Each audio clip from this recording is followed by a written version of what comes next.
Скъпи колеги, отличниците на Софийският университет получават златна значка. Отличник на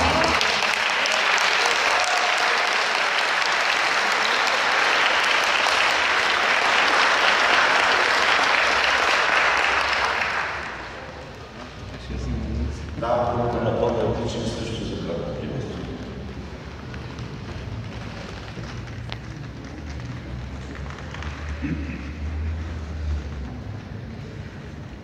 Ваше високо преподобие, Ваши високи благословенства, уважаема госпожо доцент Стефанова, заместник ректор на Софийския университет, уважаеми господин Марчевски, декан на Богословския факултет на Софийския университет, драги гости, скъпи колеги, благодаря за наградата, която получавам. Надявам се да оправдая високата чест, с която ме удостоява. Днешния вълнуващ за всички мои колеги ден, позволете да изразя благодарността първо към нашия Всеходател, Господ Бог и Исус Христос, а също и към нашите преподаватели. Уверявам ви, че вашите трудове не бяха напразни. Надявам се всички мои колеги да ме подкрепят, че днес ние сме по-други в сравнение с деня, в който прекрачихме прага на нашата алма матер.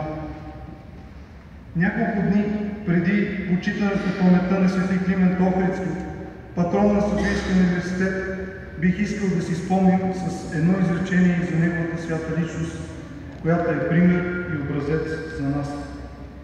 В житието пише така: никога не го видяхме да бездейства, но той или учеше децата, и то по различни начини. На едни показваше формите на буквите, на други обясняваше смисъла на написаното, а на трети нагласяваше ръцете, за да пишат. И не само ден, но и нощно.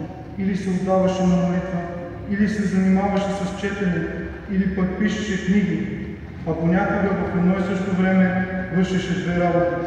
Пишеше и преподаваше някакво знание, понеже знаеше, че безделието е учител на всяко зло, както е казал чрез едни свои служители мъдростта, учителката на всяко добро.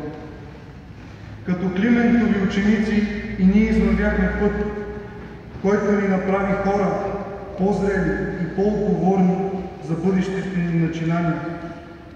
Научихме немалко, но най-важното разбрахме, че учението трябва да продължи през целия живот и че не трябва да се скъпим да споделяме наученото с всички, с които животът ще ни срещне.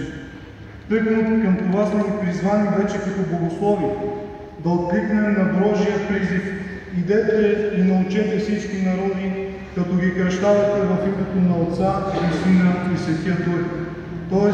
да бъдем благовестители на Царството Божие. И именно като такива ние трябва да се стремим към божественото съвършенство. Един от учителите на църквата, стълб свети Григорий Богослов, казва, че идеалът за християнина богослов е човекът на познанието, на високата интелектуална култура, на голямата ерудиция, който комбинира истинската вяра със знание в различните сфери и с отворен ум към света.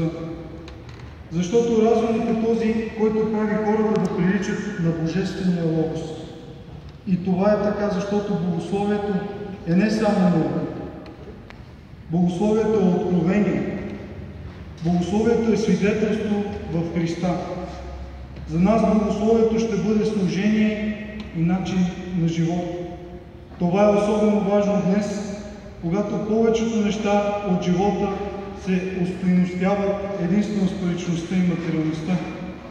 Богословието е много, много повече от това.